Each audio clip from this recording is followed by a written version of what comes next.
Hi, today we will be covering powers and roots. So, I'm pretty sure that you've already known your addition, subtraction, multiplication, and divisions. They are basically your mathematical operations in which you use them to manipulate numbers and do your calculations. So, powers and roots are no different. They are also a type of mathematical operations that you can use to manipulate for calculations. And that's about it.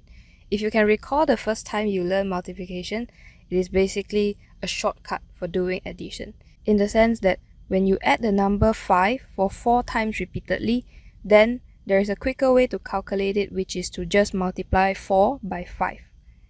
For both the addition and subtraction calculations, you will get the same answer, which is 20. So for powers, it is basically a shortcut for your multiplications.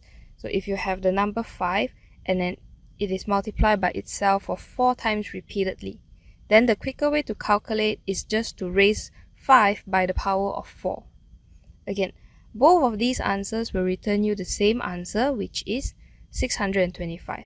And 4 here is what we call a power.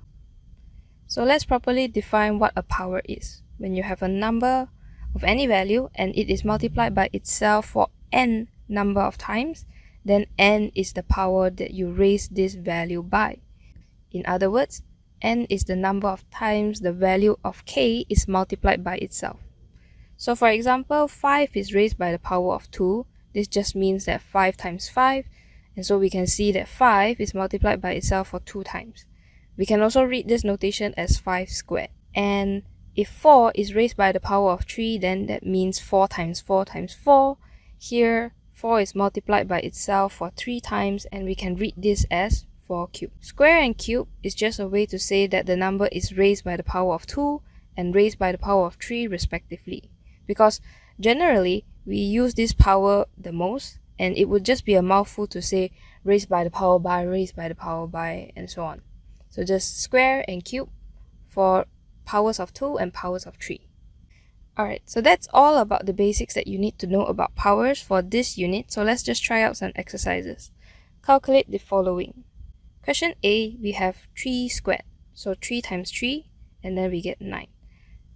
Question B, we have 7 squared, which is 7 times 7, and we get 49. 21 squared is 21 times 21, which is equals to 441. Next question, question D, we have 18 cubed. So 18 times 18 times 18, which is equals to 5,832. And last but not least, question E, 2 to the power of 7.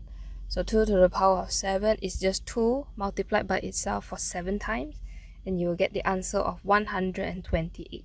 Okay, that is it for now. The next video, part 2, we will be covering roots. For any questions or concerns, you can check the description or leave a comment down below.